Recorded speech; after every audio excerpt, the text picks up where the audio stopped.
Hello, and welcome to another episode of New World Comics Podcast. I'm Buck Berlin, owner-operator of this fine establishment. Joined with me this week is Oklahoma City's own, the Jerry Bennett. Thank you for having me. Yeah, man, thanks for being back. It's been, since the first episode? Oh my gosh, it's been a while, hasn't it? Yeah. Oh, I'm so sorry. I feel like I should be on here more often or something. Like, it's just been a crazy, insane year. Oh, trust me, I understand. I mean, you're the only person I know who's busier than me. And barely busier than you. I don't know if I can even. Well, it's weird because like people see us all the time, and it's like, oh, they're just sitting around doing nothing. Like, but no, like outside of doing what we're supposed to do, like, right? Because outside this shop here, like, people invite me to things all the time, and I never get to go. And, same here. Yeah. So I understand. Yeah, we feel each other's pain. Yeah. So why don't you tell everyone what you've been doing for the last year? All right. Well, actually, this was the very last day of a year-long residency at the Skirvin Hotel. The Paseo Arts District and the Skirvin collaborate to choose an artist in residence to inhabit this really cool spot of studio gallery space at the Skirvin Hotel. And I got to be that artist in residence this year. And I was doing a comic book art themed residency, so I created a lot of really cool gallery pieces, comic art themed. Got to work on some of the comics I've been wanting to do for a long time. Got to play with a bunch of pen and ink techniques that I don't normally get to play with. Nice. So yeah, so that has kept me really, really busy. How'd you land that gig? Well, I'd known about the residency for a few years. And come to find out, like, I'm their seventh one, so I didn't realize it had been going on for that long. Ooh, yeah, those hussies. So, My. Whatever. We all know who the belle of the ball was. Anyway, Charles Martin, who's a fellow friend of ours. Previous guest on this podcast, for those who watch or listen. He encouraged me to apply for the residency. He thought that would be a good fit. And I've been doing a lot of stuff with the Oklahoma City arts community for a little while now. A lot of the artists in the community have really accepted my art, which is, folks, pretty much strictly comic book art for the most part. Except for that one guy that you hate. No, I'm just joking. You don't hate anyone? Come on. I don't. Come on. Oh, come Real on. Dirt. Here at New. No, I'm joking. So bad. Oh, well. I can't say I hate Buck live right with him here. No, just kidding. I mean, you could. We all know it's true. No. Stop. We'll flash some names of artists that he hates.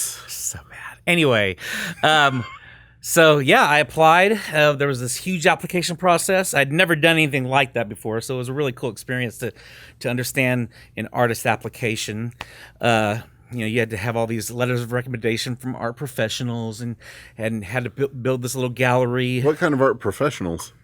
Well, like college professors and like other artists that have done that kind of thing? It could be that. It could be people who work in museums, galleries, people who work in artist organizations. So we have a lot of different people who are working in those fields. And so, yeah, there's a whole number of people that I could reach out to. And so, but several people were very gracious in recommending me. So interesting. Yeah. So the Paseo board interviewed me, and then they narrowed that down. I was in the running and narrowed down to a select few that would go on to be interviewed by the management at the Skirvin. Interesting. So the Paseo decided to include you in their stuff and send you downtown. Pretty much. Okay, cool. Yeah.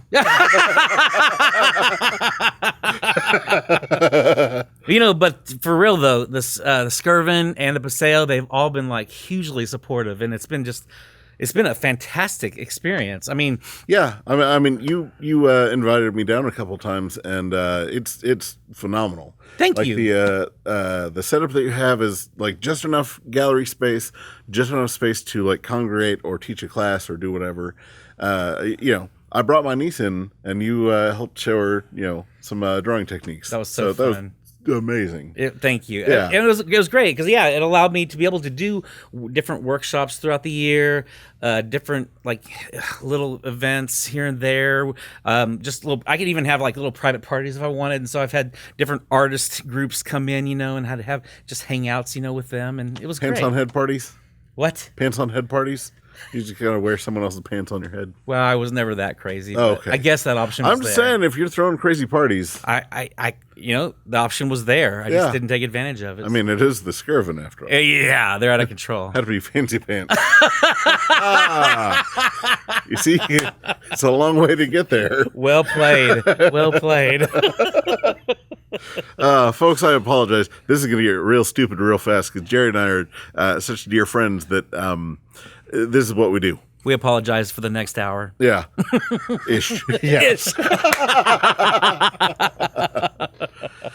So, tell me about some of the more interesting experiences that you've had there, because I mean, I know that you had your fair share of well wishers and people who just wanted to meet you kind of thing. But what are some of the interesting walk-ins? Oh man, I've had a number of interesting. So the Skirvin has just a vastly unique group of people that comes in and stays there, whether they're contracted by the convention center or something like that. So I know that the WWE has stayed there, but a cool thing that happened during my residency was Cirque du Soleil was staying there. And several of their members came in and sat down and drew with me, and it was I mean, they had a blast, and we had a great time talking about, the things they do and the things I do, and their love of comics, and so I mean, and the thing I've noticed across all the audiences that have visited the studio is that everyone has a story to tell relating to their experience with comics. Really? Yeah. Oh, yeah. I mean, regardless of what age they were.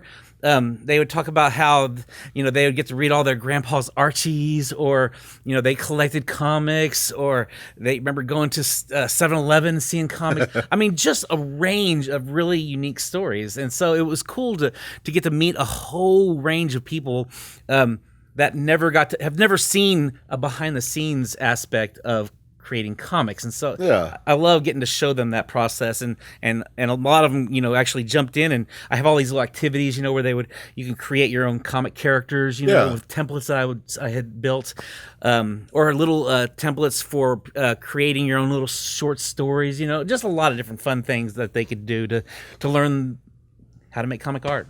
Interesting. Now, the Cirque du Soleil people, did they just sit normal in the chair? Or were they balancing on one hand and ooh, check out my fancy circle, it's French? Surprisingly, they just sit like the rest of us. Huh. Yeah. I'll be doggone. So, and then, of course, and then some of the NBA teams stay at the Skirvin, and so their load and unload point is right where my studio is, and so there was this group of people always just outside my window waiting to get autographs and stuff like that with all those players. From you? Yeah, right. No.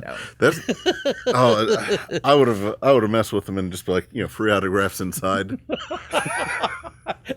You would have messed with them. One of my favorite things that I used to do when when I would be behind big windows with other people is I'd make big giant word balloons with the little tail, really word balloons. And right, oh, I smell poop or whatever. And so then those that pass by will look over and smile or laugh at the person. They have absolutely no idea what's. Oh my gosh, that is so funny, dude. I mean, Yeah, no, that's great. I may or may not be a tad bit mischievous. Yeah, I can't imagine. Yeah. Well, I can imagine what you'd have done if you one of my shows.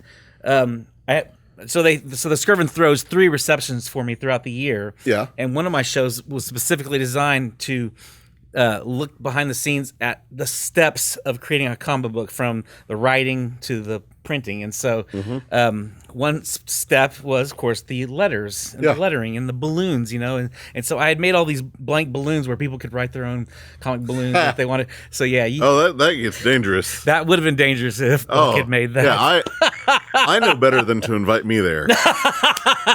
Yeah, I'm not old enough to go to that. But it was fun. No, whatever. It was fun because people had a lot of fun with that, and I'd blown up some of these pages of one of my comics that I'm currently working on, and I left it specifically without the balloons so people could add those balloons or make up their own story, make up their own dialogue. So, it was super fun. So they get to write the Marvel way.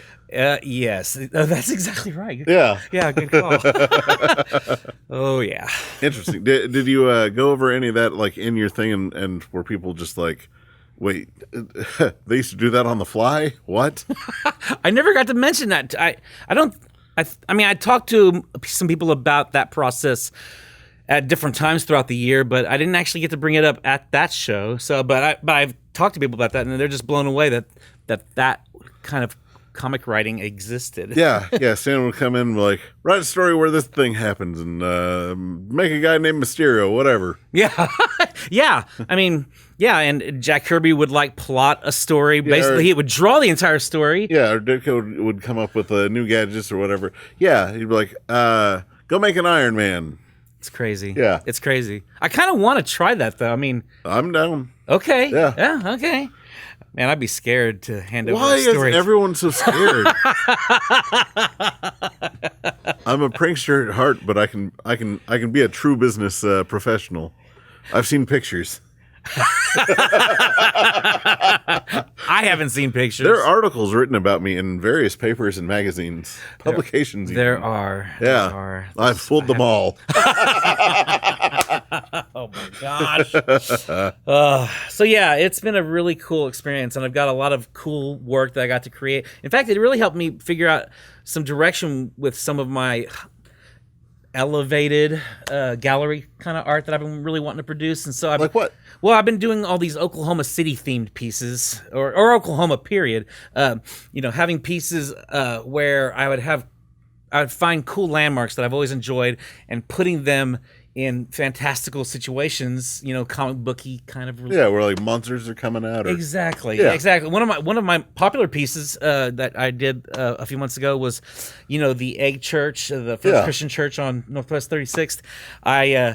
I pretend in my drawing I had a thoughts that it was actually an egg and that it hatched, which is the nicest thing I've heard it called. And I kind of wanted to help smooth that part of the idea. You wanted to, yeah. So I had a dragon bursting forth from it, and there was a thought that I was afraid that the church might looked at that as some kind of well, it's not like you were hatching a Jesus or something. No. It wasn't a terribly sacrilegious no, or there's not a Satan coming out or anything. Absolutely.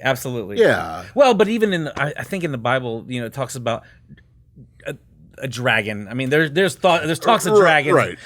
But all the pastors that have seen it on from that church that have seen it on Facebook, they loved it, and because they know you're not being any kind of malicious about it. Absolutely, yeah. They knew that my intent was to honor that church. Yeah. And so it was such a great experience, and so I'm doing pieces like that, and then the Skirvin really gave me a huge opportunity to actually work on some of my own passion project comic book stories, and that allowed me to work with Charles on Glamorella's Daughter. Yeah, which I want to get to here in a little bit. Absolutely. You were telling me that a lot of the previous artists at the Skirvin have done Skirvin inspired pieces and stuff like that. A few of them have, before me, Marissa Raglan was the artist in residence last year, and she does this collage art, and she had some really cool pieces that involved the Skirvin.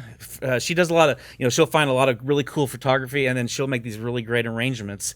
And so one of them had, she found some really cool Skirvin imagery that she used for some of her pieces. So and so some of the pieces I got to do were in fact several of them were all Skirvin related.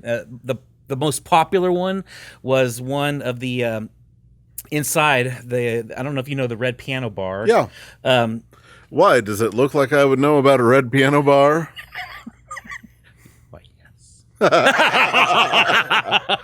But I had a scene of at the Red Piano Bar where all the DC and Marvel characters were all hanging out together. I thought that was a kind of a cool little middle of the ground piece kind of situation. Place to congregate. Exactly. And that turned out to be probably my most popular piece there. So it was interesting. Yeah, it was really cool. That print sold well, and I even did a limited run of like a full size version of the print. So yeah, it was really well received. Interesting. Man, so did they ever come to you and say, "Hey, we'd like a portrait of the building or anything like that?" Or no, but so many people had ideas. It's fun, when they start seeing this kind of work. I think it gets their mind juices flowing. Yeah, and they'll have all these ideas. And several people, all had this idea of, why don't you have King Kong on top of the Skirvin? Well, because it's not the tallest building. But yeah, I went ahead and actually did a piece of but I picked a really cool view of the Skirvin. I'd go around the building and try to find a cool perspective and shot some photo reference. And I found this one great shot, and I imagined, King Kong like looking over, and so I did that piece, and so that was a really cool piece. And if you want to see it, you can go to my Instagram, artist Jerry Bennett, and you can see those pieces. Interesting. Yeah. So I understand the Skirvin doesn't like the whole ghost business getting thrown around, even though like that it's the thing it's the first thing that gets brought up before the building even got renovated. I know, right? Everyone was like, "Oh, that haunted place." I was like, "There's a haunted place." Like, yeah, it's called the Skirvin. Skirvin, the haunted place. No. That's the title. Yeah, that's the title. Yeah. No, but which the business side of me was like, man, lean hard into that. Like, every 1 month out of the year, you're gonna make bank on that. I could see both sides of the story, because you think about, because like they were approached by several ghost hunter type groups, that wanted to go in and film that, and at the same time they're trying to run a business and cater to a crowd, lots of different kinds of crowds of people. And that could be very disruptive to those crowds. And so I can understand both sides. Right. So it's hard to say. I mean, they don't necessarily focus so much on that. Yeah, but didn't they ask you to not? Well, they didn't come out and say it, but they did say. They heavily implied. That they don't really want that. So when's all your Ghostbuster stuff that's Skirvin based coming out? Well, it's funny though. One of my pieces I did for my last one of my previous shows was a scene of Stay Puft, holding on to the Skirvin, as it is getting ready to attack some Ghostbusters. Yeah, no, I get it. Save it to the end so they don't get mad at you. No. They didn't say a thing. They loved it. Yeah, it's because they don't understand nerd stuff. They're whatever. Hey, look, comic book guy. Am I right? I'm just joking. So bad. To be honest, I just used that piece so I could have a scene where the guy and girl Ghostbusters were together. Yeah. Saving the day. I still haven't seen that movie. The 2016. 16? Yeah. I hear it's a lot of fun, and I love Kristen Wiig so much. Like she was Lola Bunny in the Looney Tunes. Yes. Which, for anyone who hasn't seen it, watch that show. It is absolutely one of the best iterations of anything Looney Tunes. Oh yeah, it really is. Well, because they knew that they couldn't be the old like slapstick, That's stuff true. from the 40s, 50s, 60s. So they're like, well, let's just do a sitcom, and it worked. It was great. amazing. Yeah. Absolutely. Like it's some of the best representation of Bugs and Daffy and and all four of the new actresses who played Ghostbusters, they were all amazing. I mean, Kate McKinnon, she kind of stole the show, honestly. Interesting. She was such a great part. When I was watching that movie in theater, it honestly brought back my childhood of watching Ghostbusters in the 80s. I mean, it felt like Ghostbusters to me. So interesting. Now, did they as characters fill roles of the other ones, or were they kind of their own people? They were four unique personalities. and I don't think they really matched up to any. You wouldn't say like, oh, there's the Egon, there's the Ray, there's the. I mean, you could, if you're trying hard enough, you could put them into one of those boxes. Okay. But at the same time, they were their own personalities, and they were amazing. Okay. Yeah. Interesting. Yeah, see it. I will. I like we say, I'm super busy, but I hear that Chris Hemsworth is great in it. Oh my gosh! Someone showed me the scene with the glasses. Oh my gosh! I was like, yeah, they're getting smudged all the time, so I took the lenses out. I was like, oh, this is gonna be great. Oh, he was so bad. He was awesome. Oh my gosh! Yeah, I mean, I think that movie was the reason why he got to play Thor the way he played Thor now. And so yeah. Yeah. Interesting. So good. God, what were you talking about? Oh yeah, you're an artist. Yeah.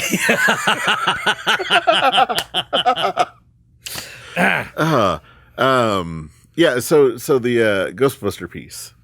Yeah. So I mean, it was just a fun piece that got a lot of great attention, and no one said anything about that whole idea. I mean, no one made any connections, and I wasn't even trying to make any implications. Oh, I'm not saying you were. Yeah, I mean, well, I'm jokingly saying that you were, but I mean, believe me, I had some ideas for I would have liked to have done. Yeah, blood coming out of each and every crevice of the thing. The elevator doors coming out and blood flowing out. The twins standing at the end of the hall. I understand. I'm not sure what you're talking about. The Shining. Come on, man. I know what you were talking about. I'm kidding. We're good friends.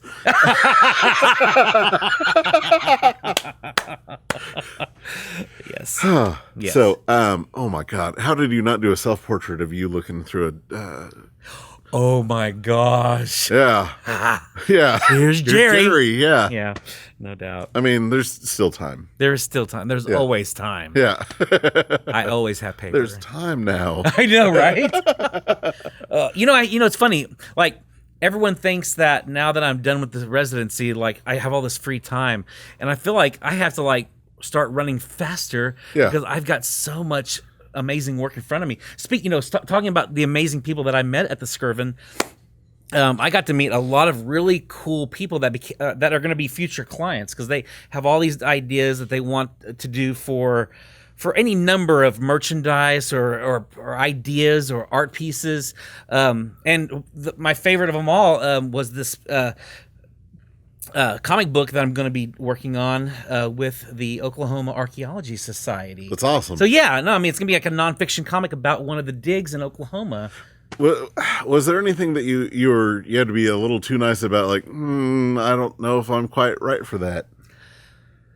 Well, that wouldn't be the terminology I would have used because everybody wanted to commission a piece, usually like a comic themed portrait or something like that, and I would love to have had time to be able to do all of those things, Yeah. But now I'm at a point where I'm having to like really focus in on the things that I'm trying to make. I mean, and I still do a few things, but for the most part, I'm trying to focus on comics and all these amazing comic stories that I want to work on. It's weird coming to this point now because like normally I've never had to say no to a project or to an idea or to a commission. You say no to all my ideas. No. I won't even. No. I'm joking. Actually, you've said yes to most of mine. I have said yes to most of yours. So, that's how we became such good friends. It's like, you love that thing? I love that thing too. Right? Why do you love it? I love it for those same reasons. Exactly. Yeah. Exactly. So what is the thing that people would walk in and say the most? Because, like, the thing that I get the most is, like, a phone call, hey, do you buy comics? Oh, sure. Well, I have this comic. It's missing a cover. Do you still want it? Well, the question I got most often was, so have you done comics for Marvel? And I could only say, not for Marvel per se, but I've been working on my own stories, and I'd show them my comics, and then I'd tell them that I've gotten to do licensed work for Marvel and DC and Lucasfilm, and I got to show them all those things, and I'd show them my picture book that I did for Catherine Sutherland, one of the Pink Power Rangers. Yeah. So I did wow them to an extent. So there was that initial like, oh, oh. Yeah. Yeah. But then I'd say, but look, I did these T-shirt designs. I did these. I'd show them some of the sketch cards, and right. So like, well, and I mean to say that yes, I work for Marvel isn't necessarily the hey, I am the end all be all artist.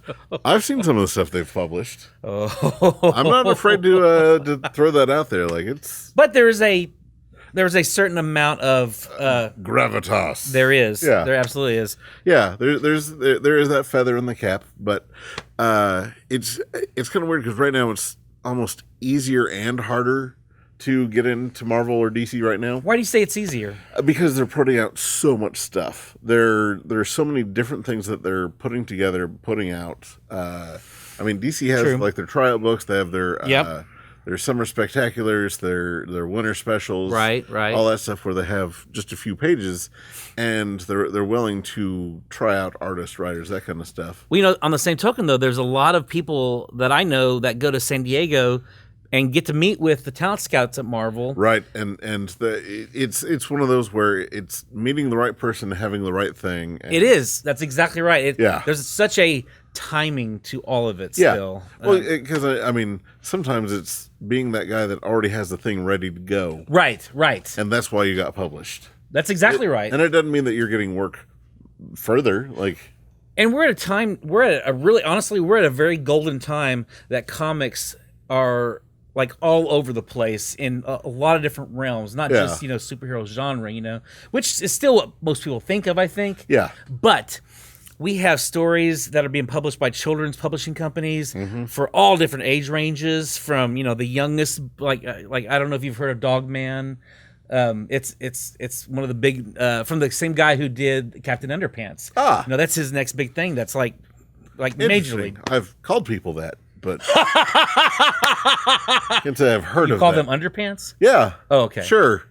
Anyway, Dog Man. Dog Man. Yeah. Yes, I know.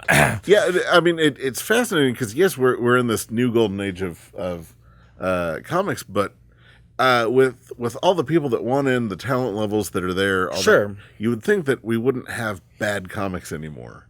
That's not true. No, I'm saying you would think. Oh, sure. You would think that. Yeah, you would think, because I mean, I know that there are some writers and artists that are slower than some of the fast ones, and I know that the person who can put out the book gets the work. But given like if editors did what editors used to do, editors were the ones that came up with the overall, hey, here's the year's story. We're going to tell this kind of story. Go put this out. Unless the writer really had something, and then that would supersede that editor's story. Now, is that the pattern at the bigger comic company, like Marvel and DC? Marvel and DC, yeah. Like your editor would do the, hey, we're telling this story about Spider-Man this year. Okay. Or this month, hey, write me up a story with Shocker in it. We haven't seen him in a while. We need to, Yeah. So, with side note, have you listened to that Marvel Comics The Untold Story? Yes. Oh my gosh. Listen to and read. Okay, there you go. Yeah. So it's fascinating. It's an excellent book by Sean Howe, I think. Howe, Howe. I think it's Howe. Howe. Okay. Yeah. I mean, you see the business side of comic books. Yeah, and you find out crazy stuff like Marvel almost bought DC. Yes. Yeah. It's nuts. Yeah. But what I'm saying is like, if editors had their old job of scheduling and making sure that all these stories flow together, because continuity was so important to them that they made sure that everything kind of fit together, that they would find, all right, so this artist can fill in these spots, and then we'll put in this guy who's super slow towards the end of the, get him on the back end, have that story be part of that, have him talk to this guy about. Yeah. Right. And then that would cut out a lot of the chaff. It really would. Yeah, it would. But there's a lot of chaff out there right now. Yeah, well, and that's the thing is, like, I don't understand why there are fill-in issues still. I don't know. And it's just nuts. No, I really don't know. That's a good question. Yeah. But on the same token, there are a lot of really great stories that are being put out there, not just in Marvel and DC, all kinds of stories. That's the cool thing. Right. I'm seeing all kinds of stories. I mean, memoirs, so many great nonfiction comics that are out there. And I know you carry a bunch of different nonfiction stories here. Yeah. Like I still have yet to read the Andre the Giant one. I heard it's... none of them are bad. No, that's the thing. I feel like there's one that's better than another, but sure. Yeah. Like I don't know if you read the March book Yeah. series. That's fantastic. I mean, and in some schools they've made it required reading. Yeah, So, I mean, like the Hip Hop Family Tree is amazing. Oh, like yes, yeah, yes. There's so much of that stuff that's just awesome. And so this is a great time for any comic book creator, because if they have their own story that they want to tell, whether it's fiction or nonfiction, there's opportunity. Yes. And so I feel like there's more opportunity than there has been. Yeah, I mean, it's not quite like it was like in the 80s when there was that indie boom. Where No. if you were able to publish something more or less regularly, there you go. Right. Right. Yeah, now that everything's kind of run through Diamond. That's true. Yeah. Diamond Comics, North America's monopoly. All hail to Diamond. I didn't say anything bad about them at all, ever. And I have an image. I have a cover that's now in Diamond. Look how great we're talking about Diamond. They're amazing. We love them. Wow. Nothing disparaging. But that, and in fact, looking through a Diamond catalog definitely gives you an idea of all the content that is being created now. Oh my gosh. Yeah. And especially with artists, like every book has multiple covers. Like it's a rarity for a book to have one cover. Well, even all the independent comics. I mean, the comic. Yeah. Watch where you're going there. I know. I'm just saying. Uh-oh. I'm not. What's your complaint? Even the indie comics have variant covers? Even the indie comics have variant covers. Shush. And then that was a great opportunity for me. So, I got to do a variant cover for Sister Powers #2. Yeah. Which is now in the distribution, in the catalog. Yeah, and we're doing the signing with Mario on the 26th for the Halloween Comic Fest. Very cool. So let me put you on the spot, Jerry. You're going to be here October 26th doing sketches, right? I am. Excellent. It's in my phone. Yay! Yes. Cool. Yes, and and that's obviously the residencies kept me so busy that it's taken me away from a lot of cool things I normally get to do with you guys. No, I understand, man. Dad just went out for scratchers and just never came back. That is so ruthless. That is ruthless. There's some ruth to it. There. Yeah. Okay. Nice. I still made a cool T-shirt design for you. Yeah, you did. New World Comic Con. Oh my God, yeah. Thank you. And yeah, we need to figure out what we're doing for the next year. No joke. Yeah. So for those that don't know, we ended up throwing on a convention 5 times now. Like the first one, like it kind of fell in our laps. We were like, okay, let's do this. Yeah. Let's make a convention, and we made it happen. Everyone had a great time, and then we've put actual factual work toward. Not to say that we didn't put work to it the first time, but like we knew what worked, what didn't, and then went with it since. And me and my what do you call it, jackassery, was like, let's make it all Die Hard themed. So the first one was New World Comic Con, and then the second one was I'm blanking on them now. Con Harder. Yeah, Con Harder. Then Live Free Con Hard. No, it was Con Hard with a Vengeance. Con Hard with a Vengeance. Yeah, no, that's Live Free Con Hard. Oh yeah, Live Free Con Hard was So yeah, I don't even know which one I'm wearing. And so that was the fourth one. That was the fourth one. And then the fifth one was A Good Day to Con Hard. Right, and now we're out of Die Hard movies.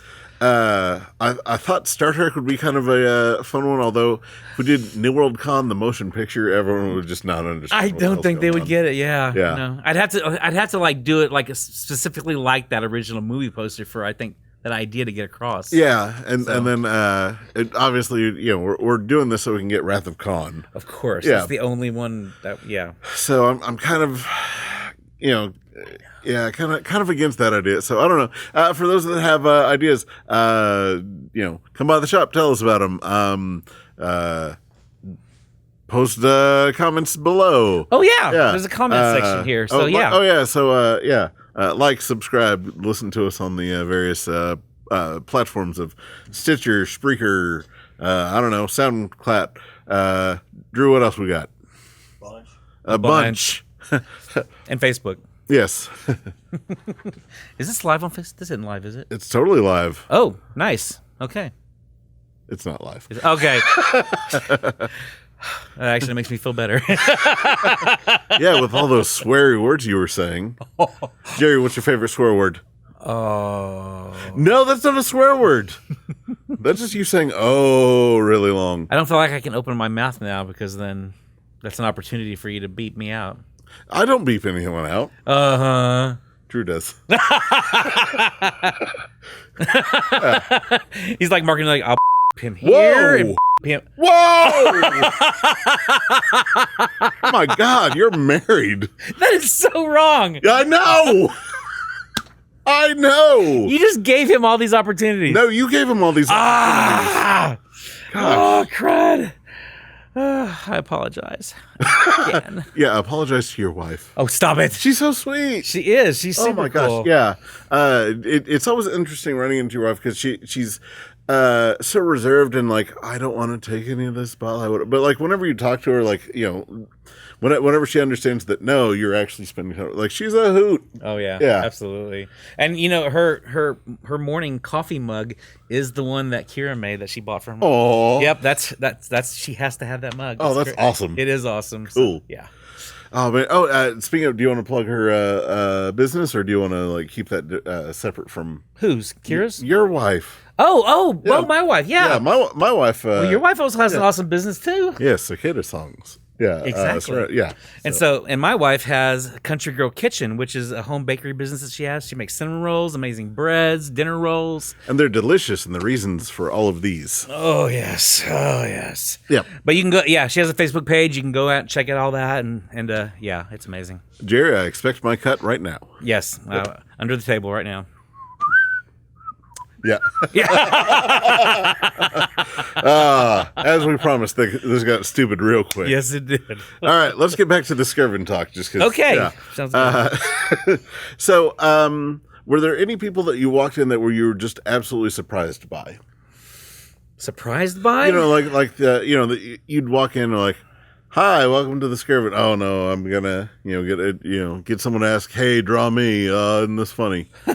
Or well, okay, yes. Actually, there was a very interesting situation. A friend of mine, who is a comic creator, he's also a photographer of, it's a specific kind of photography. A lot of the leather and whips kind of thing. Oh, gotcha. Yeah. Yeah. I know there's a name for it. I'm totally blanking on that name, but I believe they call it kink. we'll go with that. Yeah.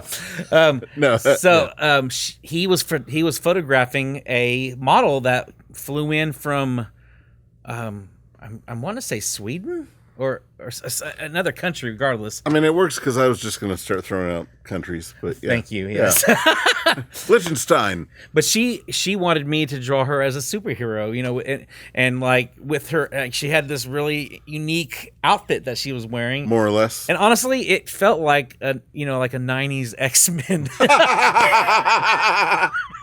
So it wasn't a far stretch, honestly. I'm just saying that there's probably a picture of Psylocke that's popping up right now. Right. Yep. So yeah.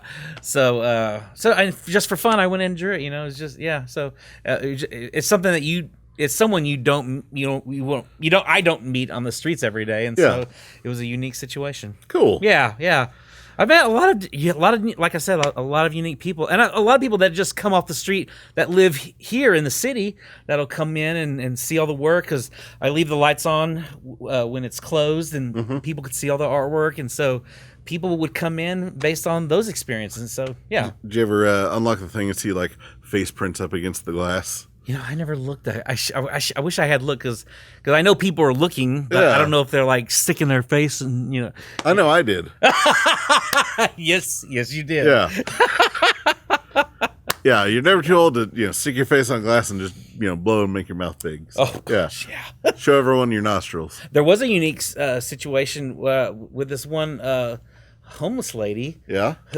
Who actually she loved the artwork. She come in off the street and was like had a lot of really neat things to say about it, and she knew about the Okie comics that I'd done some stories in. Yeah. And a few days later, she brought in copies of Okie comics, and there were copies that I had not even seen yet. Oh wow. Yeah, so she had found those for me, and she knew that I was looking for them, and she knew where to go get them. It was crazy. Awesome. It was awesome. She was super cool. Yeah. So there was some really neat people that I've gotten to meet throughout this year at the Skirvin. Interesting. Now, from that, what's your biggest takeaway from your experience there? My biggest takeaway? Yeah. That's a good question. I mean, because there's so many things that were great takeaways. Probably overall is just that that comics. I don't know. Honestly, I don't know. That's a great question. I haven't really sat down and thought about the biggest takeaways. Fair enough. I mean, I did catch on your day that you handed in the keys, so it's not quite over for you. It's not. You're back at Hobbiton. You're not ready to go sail with the elves yet. You're not. Oh my God! Please tell me at your reception, did you give the Bilbo speech? I did not get a chance. Yeah. That'd have been amazing. Oh, I know, right? I would love to have done that. You could have put on a ring and disappeared.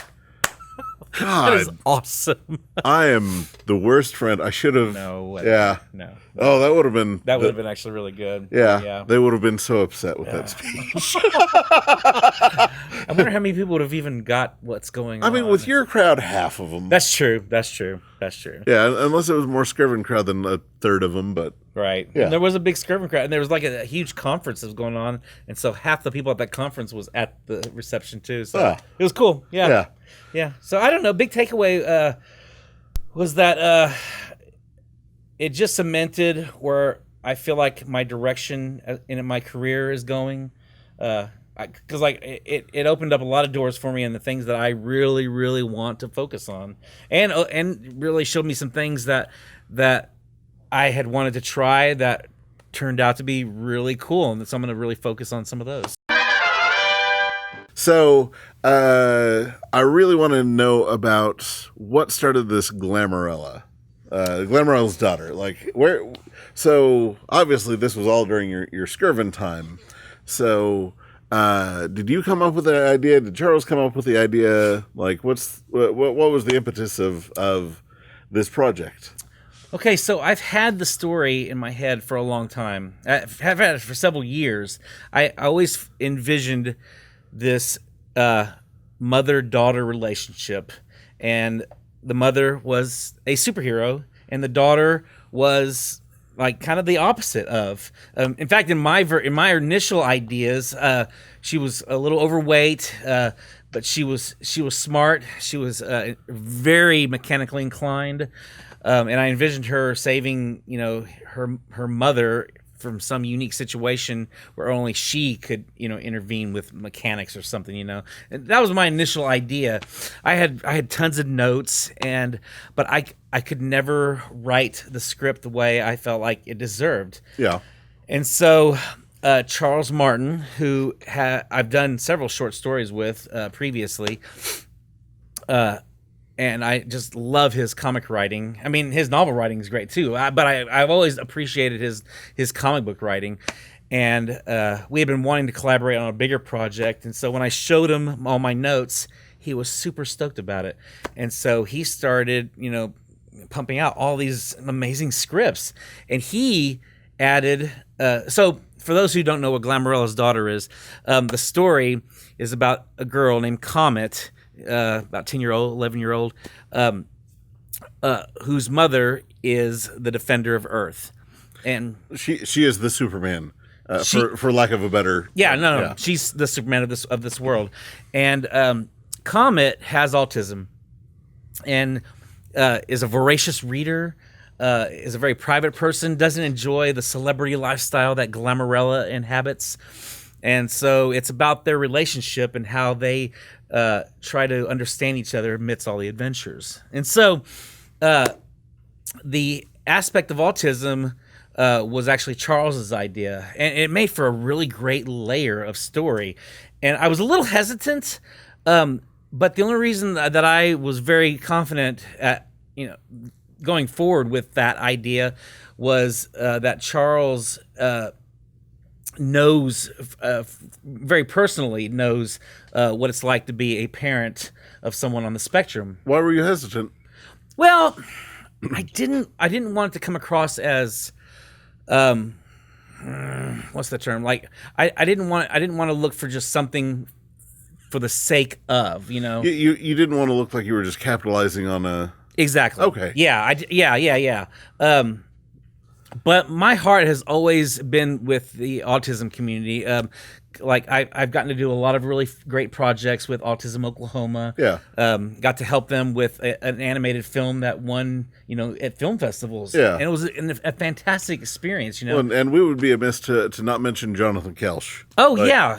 No. He is like I met him at the first New World Con, and like he might be the only person in this world that is nicer than you. Like, I agree. Oh my God. I agree. Yeah, he is so sweet and so amazing, and has absolutely one of the greatest art style.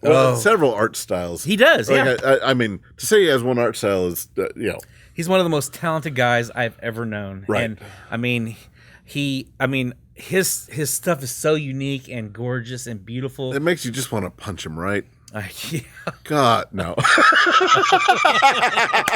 Love you, Jonathan. Yeah. But yeah, so him and I got to be art directors both on that project, which is called Even in Death, and it's available on YouTube actually to watch. So Even in Death. Link below. Yeah, there's probably a link below. Or link here, or here, or here, or here, or... Yeah, I don't know. Now that we're back from Drew cutting that out. Poor Drew. Yeah. Thanks, Drew. So, Even in Death. Yes, and so it was a very unique experience because there is a film video pre-employment company specifically designed to prepare those on the spectrum for employment in the real world. Oh, that's awesome. Called Invisible Layers. And they wanted to create an animated short. And so no one had done an animated short in there, and I'd never messed with an animated short. And so we kind of just jumped in, got our feet wet, and learned different animation techniques. We learned how to storyboard a project. We learned how to prepare scenes for animation. It was just a hardcore project, and and the students, they were mostly all college students. They were all on the spectrum. Most of them were on the spectrum. But they jumped in and learned right with the rest of us, and they all created some amazing work. And it's just, we're very proud of it. And so it really showed me just a new perspective of what it means to be on the spectrum, that. And so, you didn't want to exploit that. I did not want to exploit that. Right. Yeah. But if you know Charles, you know that his heart is such that he wants to definitely give justice to whatever subject he's talking about, and he wants to do it with an honesty and with integrity. Absolutely. And so, really, that was what cemented the idea of the character of Comet having autism.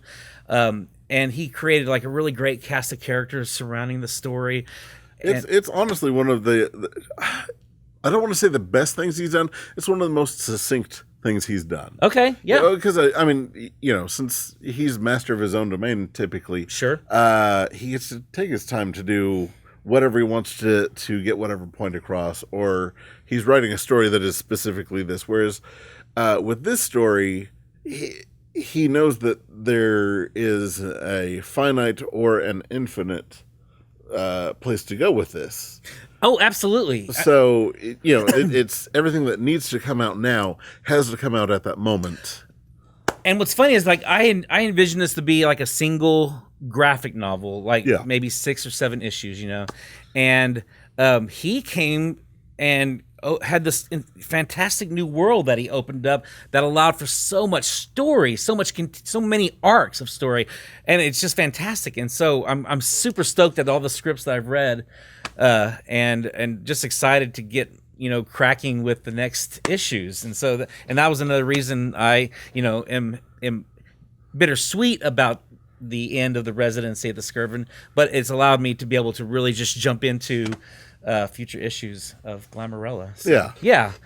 So we spent really most of the year the year that I was at the Skirvin, we spent most of that year, in the world building phases, the design phase, and the show, the show that we had a few months ago was specifically designed to show people the behind the scenes of that, how we came up with the characters, and asking ourselves those questions, asking the characters these questions, what makes them tick, what's important to them, what books do they like to read, who they are. Yeah. And so, I mean, when you're creating a character, you have to ask those questions. You ask that, you kind of ask those questions of like what's in their underwear drawer, what secrets do they keep in their underwear drawer, Right. Well, because they're little things that if you're in the know, then it means that much more to you, and Absolutely. if not, then it's I wonder what that's about. That must mean something. Sure. And it's like talking to someone in everyday life. Like, Absolutely. I'll make a joke about Red Tornado. Not everyone's going to get it, but Right. for those that know, like, oh,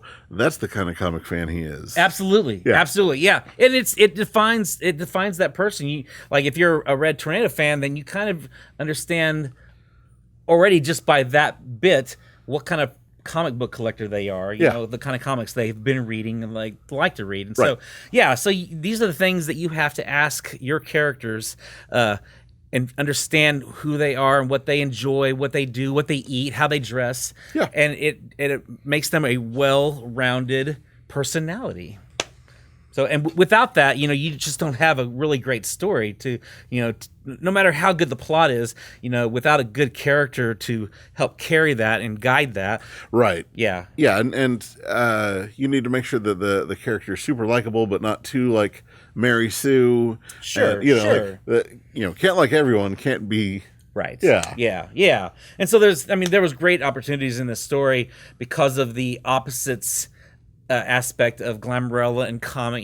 They each have their own quirks, and so it brought up a lot of really great opportunities for really fun, heartfelt and humorous and just a lot of great moments throughout. So I couldn't have dreamed of a better opportunity, a better person to collaborate with than Charles.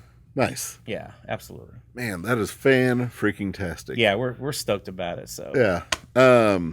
So I just realized something. Tomorrow, we're filming this early. Tomorrow, right? If I'm not mistaken, is October 1st. Yes. Which means Inktober. Oh yes. So every year I've slacked on Inktober. Like I get 3 or 4 days in, and I'm like, I can't. I understand. So let me throw this challenge out to you. Okay. Let's Inktober, and we'll have you back in November. Okay. We'll show off our Inktobers and talk about our favorites, our worst, our whatever. Okay. Yeah. Okay. You're on. All right. Deal. Cool. Woo! Deal. Wow. Throwing the gauntlet. Yeah. Oh my gosh. It's really more lighting the fire under me. Not that I have time to do all this, but Sure. I mean, But the great thing about it is that you don't have to draw this crazy immaculate piece every day. You can take. it can be a little itty bitty sketch, or it can be. Yeah. And I'm gonna go with sketch cards because sketch cards allows you to put with certain kind of pins you can create real crazy awesome detail. If you want to get that crazy. Yeah, and because you were surprised by one of my sketch pads one year. I got the smallest sketch pad. You're like, oh my god, I hadn't thought about that. It really opened my mind. Why did I feel like I had to draw these big pieces? The big elaborate, yeah. Which I went kind of small and elaborate for some of them. No, yeah. Yeah, and man, I needed to find them because there were some of those that I was really proud of, like the Cyclops with the Sentinel. Oh man, that's one of my favorite things I've ever done. Man, I mean, and for those who don't know, Inktober basically is every month. During the month of October. Every day during the month. Every day during the month of October, you're challenged to draw something in ink, regardless how big or how small, every single day for 31 days. And there's some people that are like purists that are like, no, I only use ink, and if I screw up, it's part of the thing. And then there's those that like kind of rough sketch out whatever, and then there's those that like perfectly pencil and then go over in ink. So it's kind of a whoever wants to do what. So. And there's a prompt list that you can follow. You can look up Inktober online and find the official prompt list, or I know that several people have made up their own prompt list you can look up. Yeah, I always went with either my favorite superheroes or like Oh man, one of the years it was everyone's favorite character telling them that they sucked. I remember. Yeah, which That was so great. That was a really rough year because it's when Father Shane died and everyone was like, "Well, you need to do Doctor Strange telling him he sucks." I was like, "No, I'm absolutely not going to do that." Right.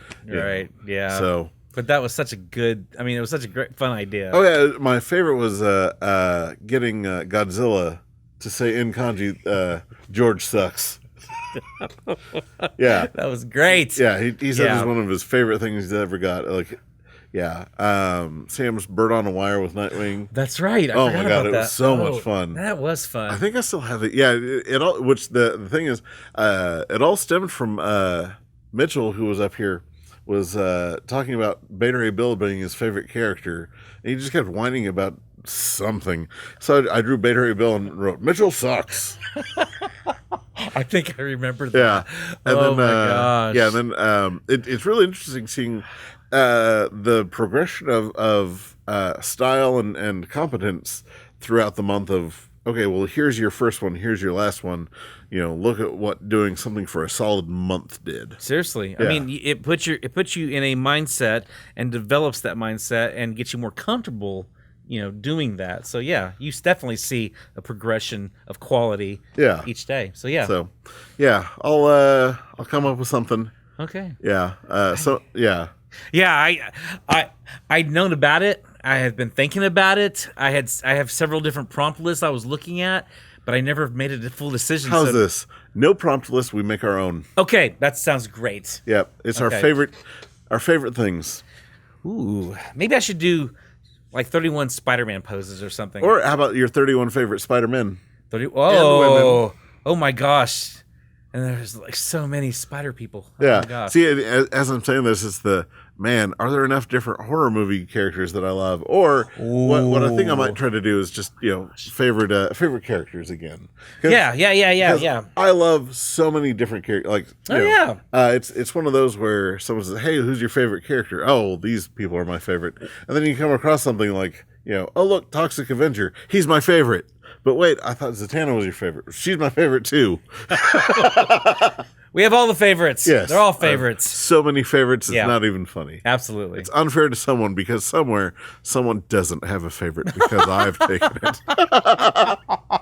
Now, are you going to post yours every day online? I don't know. What do you think? I mean, I'm going to try to post mine every day because that's part of it for most artists is to share it online each day. Gotcha. So. I'll see what I can do. Okay. I'm really bad about posting stuff online. I understand. I mean, the whole reason this show happens is because Drew posts it. I mean, if I could set it up in smoke signal somehow, like I'd be way more on board with that. Such a Luddite. Wow, that's so technologically advanced. Wow. Man, I think people would be more impressed if I showed them how to smoke signal than I think I would be impressed. Yeah. It's a form of Morse code. Oh, this got dumb. Yes. This got so dumb. Alrighty. All right. Yeah. Honestly, I think that's pretty close to our time. Drew, what do you say? More or less? More or less. All right. Yeah. Well, cool. Cool. Well, Jerry, thank you so much for being here and being part of this. And now we have you on the hook for being here in a month. I know, right? Yeah. I will see you in a month. Thanks for having me this month. Yeah, most definitely. Rock on. And so we'll see you October 26th for Halloween Comic Fest. Yes. And then probably that week after we'll do a debrief of Halloween Comic Fest and we'll talk about our Inktovers. And we can go through and talk about what we loved, what we hated, the hardest parts of everything. That'd be awesome. Let's make lists, and then we can go through our initial list, and if we changed anything, talk about, my God, I no longer love this character. Sounds like a plan. Cool. All right. Well, thank you all for listening. Be sure to like us, share us, tell your friends, find us on the various platforms of podcasts, social medias. Come by the shop, everything under the sun. We'll see you all next week.